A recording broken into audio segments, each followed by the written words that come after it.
Welcome to Dawgs versus All Y'all, a weekly college football podcast where we discuss not only my favorite team, the Georgia Bulldogs, but we talk all things college football, hence all y'all. Be sure to like, comment, subscribe, and look us up on Instagram at SuplexDinnerClub. And go Dawgs. Yo, what's happening, y'all? Welcome back to another episode. This past weekend, we had some terrific games, great matchups. A number of them lived up to expectation, and some not so much. All of these resulting in not only movement in the conference races, but most importantly, the playoff race. Which four teams are going to end up fighting to say that they're national champion? One team in particular, my guys, the Georgia Bulldogs, they had a statement game. We definitely got a hit on that. And we're going to update the hunting season 12. That's our ranking system. Who are the 12 best teams in college football? Georgia 51, Kentucky 13. I hate to be the guy to say, I told you so, but I told y'all. I told you so. I predicted that Georgia would take over the line of scrimmage. They'll fix those issues when it comes to the running game and limit Ray Davis. Ray Davis went crazy on Florida, and Auburn did do some great things in the running game against us. But when it comes down to scheme and talent, there's a difference. There's levels to this. And that was proven this past weekend. I also predicted, hey, Carson should be able to start off hot, get the ball to his weapons. Obviously, Brock Bowers being the number one option, but he's got guys that are getting back healthy and delivering. Ra Thomas, that was an amazing catch. Dom Lovett, he made plays.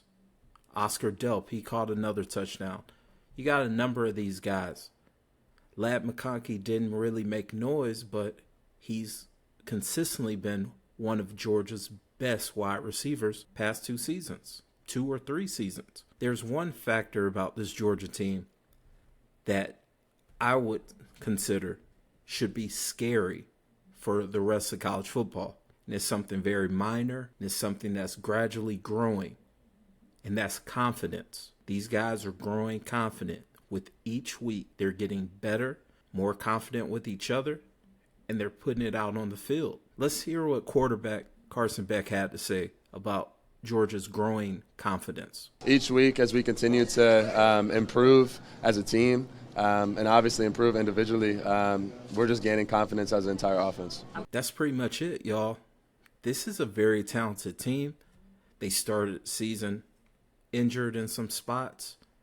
I don't even want to make that an excuse, because you look up the numbers. These guys are still averaging over 40 points. They're throwing the ball everywhere. And now that you got a guy like a Kendall Milton actually being able to run the ball, this offense is going to continue to grow and grow more confident and take more risk. That should be very scary for the rest of the teams on that schedule. I'm looking at you, Tennessee. I'm looking at you, Ole Miss, Georgia Tech. Shout out to them for beating Miami, which was crazy. But for the rest of college football, going into the postseason, this Georgia team isn't going away. They're growing more confident. They're seeing the guys deliver. They're having fun. They're loose. It's October. It's spooky season. And I'm telling y'all, you watch the tape of this Georgia game, this Georgia dominant performance, and what's sure to come, which we'll talk about, this matchup against Vanderbilt. You should consider this team pretty scary. But what do I know? I'm just a Georgia fan who has his own podcast called Dawgs versus All Y'all. I could be biased as hell. If I am biased, if you feel as though I'm biased, comment down below. Let me know so we can have a conversation, because I like talking to a lot of you. Not all of you, but most of you. If you haven't already, look us up on socials at SuplexDinnerClub. That's the home of 2 podcast projects that I work on. Mondays, Fridays, we talk college football on Dawgs versus All Y'all. We don't just talk about Georgia football, we talk about all things college football, hence All Y'all. And on Wednesdays, you know the vibes, Life and Times Pod, which is short for the Life and Times of a Restaurant Lifer podcast, where I have conversations with some cool and interesting people that I've met through my years in the hospitality industry. Let me know down below, what team are you representing? The Suplex Dinner Club family is growing, and I want to know more about you guys. We've got some movement in the hunting season 12. These big games have pushed a couple people out and welcomed some talented teams in. So let's go ahead and check it out. We ain't getting hunted, guys. We're doing the hunting, and hunting season's almost over. We only got one more chance to hunt, and we hunted tonight.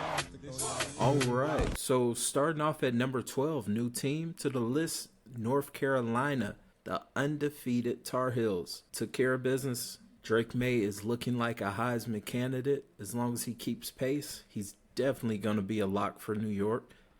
And in a division where all the talk has been on Florida State, the woes of Clemson, even though they're still somewhat in the race. A one-time undefeated Miami team that I was hoping and praying that I would be able to put them on this list. But North Carolina, through it all, North Carolina's been doing their thing. So welcome to the hunting season 12. Number 11, the Crimson Tide of Alabama. You're talking about statement games. Those guys took care of Texas A&M. They beat a Texas A&M team that I predicted would beat Alabama. They proved me wrong. Jermaine Burton had a hell of a game. Basically 200 yards receiving, couple touchdowns. He showed out, man. So salute to him. Number 10, Texas Longhorns. They had a tough one. Against Oklahoma. They lost, but guess what? All is not lost. Win out your schedule. Go for the rematch. I see a rematch. Hopefully. Fingers crossed for a rematch. Oklahoma, Texas, run it back. Next will be USC. I'm midway through watching their game, and I can understand the frustration. The defense is this, the defense ain't that. We got to fire Alex Grinch and all that. I understand that. I would offer you guys this.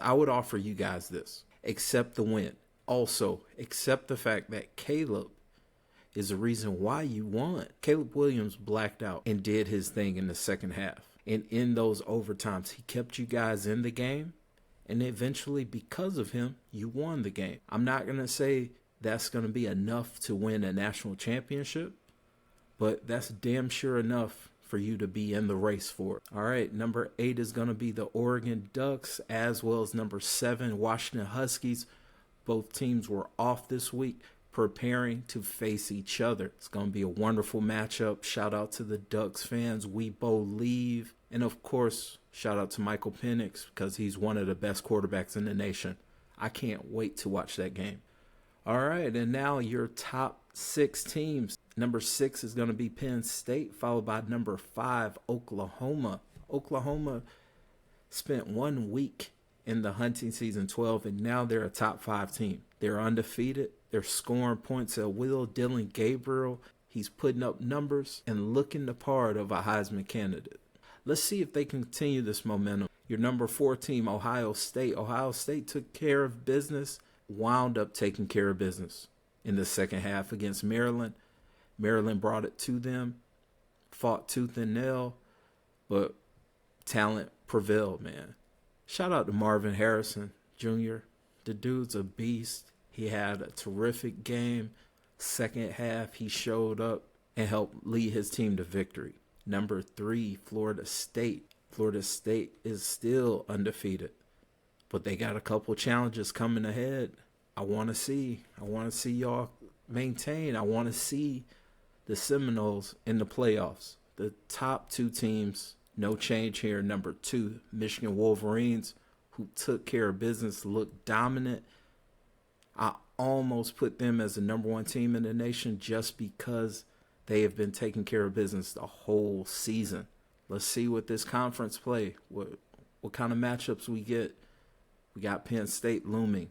And number 1 team, Georgia Bulldogs. I challenged them last week. I said, hey, they may not be the number one team in the nation. They may not be the number one team on this week's hunting season 12. But then they faced Kentucky. They didn't just beat them, they dominated them. So what do y'all think? After this weekend's loss, should Texas still be in the top 12? Shout out to the Longhorns fans. If you don't think Texas should be in the top 12, let me know who should be there. And that's it for episode 26, y'all. On Friday, we're going to preview our must-see game of the week, as well as talk about the Georgia matchup. Y'all have a wonderful week. Take care of each other. I'll see you on Friday. And as always, go Dogs. Trust your preparation. No, your ass is prepared for this shit for fucking 365 days. I think about the fuckers in that locker room. Think about getting our opportunity. All the shit you went through this week to get ready for this game, now is when you pay the fucking price. You go out there with energy, enthusiasm. Hey, nobody wants you to be cautious. Ain't nobody wants you to be nervous about shit. Go out here and fuck their ass up. Don't think about scoreboard. Don't think about shit. You think about knocking the shit out of them. Did you hear what Box said on Monday? When I sat in that fucking meeting, I wanted to go fucking play right then. Tore your shit up out here. 2 years ago, fuck your shit up. Goddamn pride and joy tells me you fuck these guys up. You go play the right way. You play the right way. You knock their ass off. You stay off the fucking ground. You tackle the fucking man with the ball. The shit's easy. Look at the right shit. Punish their ass on offense and kick their ass on special teams, guys. It's about who the fuck we are. I believe in you. Let's go. Hell